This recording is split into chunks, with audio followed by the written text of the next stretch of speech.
Hey everyone, welcome back to the Psychology of Prey, understanding the predator-victim dynamic. Today, we're tackling an incredibly important topic, the challenges and difficulties victims face during the investigative process.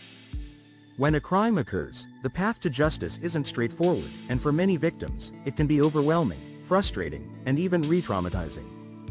Let's talk about what makes this process so difficult and what can be done to improve it. One of the first challenges victims face is reporting the crime itself. Many victims hesitate to come forward due to fear of retaliation, shame, or a lack of trust in law enforcement. For victims of intimate partner violence, sexual assault, and hate crimes, reporting can feel even riskier, as they may fear being disbelieved or blamed for what happened. Once a victim reports the crime, they often find themselves navigating a complicated legal system. Law enforcement officers may ask them to recount traumatic events multiple times, which can be emotionally exhausting. In some cases, victims are asked to revisit the crime scene, identify suspects, or even testify in court, each step reopening wounds that they are trying to heal from.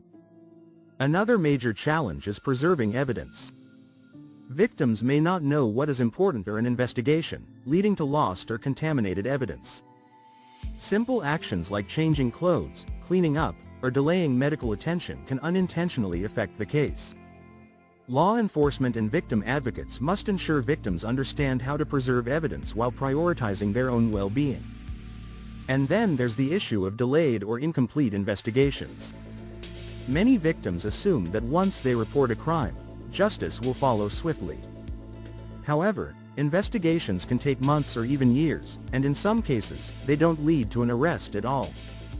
Limited resources, backlogged forensic testing, and incooperative witnesses can all contribute to delays, leaving victims feeling abandoned and frustrated. Victims also face a lack of clear communication during the process. Many are left wondering about the status of their case, what their rights are, and whether they have any role beyond reporting the crime.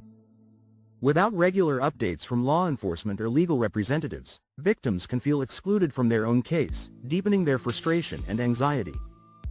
This is where victim advocates play a crucial role. These trained professionals provide emotional support, help victims understand their legal rights, and connect them with necessary resources. Advocates assist with paperwork, court accompaniment, and crisis intervention, ensuring victims don't feel alone in what can be an isolating experience. Beyond legal support, victims also struggle with psychological and emotional trauma. The stress of an ongoing investigation, combined with personal fears and societal stigma, can take a significant toll on their mental health. PTSD, anxiety, and depression are common among crime victims, and without proper support systems in place, many struggle to move forward. Another key challenge is gaps in victim services. While there are hotlines, shelters, and crisis intervention programs, not all victims have easy access to these resources. Rural communities, for example, may lack nearby victim advocacy centers, and language barriers or financial limitations can prevent victims from seeking the help they need. Let's not forget the financial impact of being a crime victim. Medical bills, lost wages, property damage, and legal fees can add up quickly, making it difficult for victims to recover both emotionally and financially.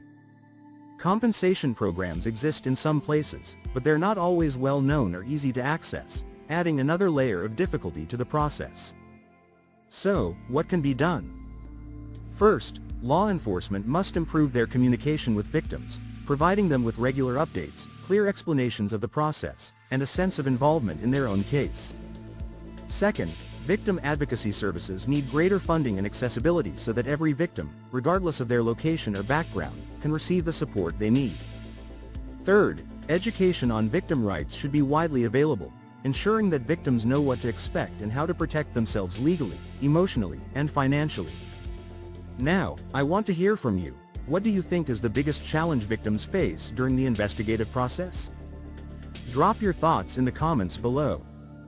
If you found this video informative, don't forget to like, subscribe, and hit that notification bell so you never miss an update. The more we talk about these issues, the more we can advocate for better victim support systems. Thanks for watching, and I'll see you in the next one.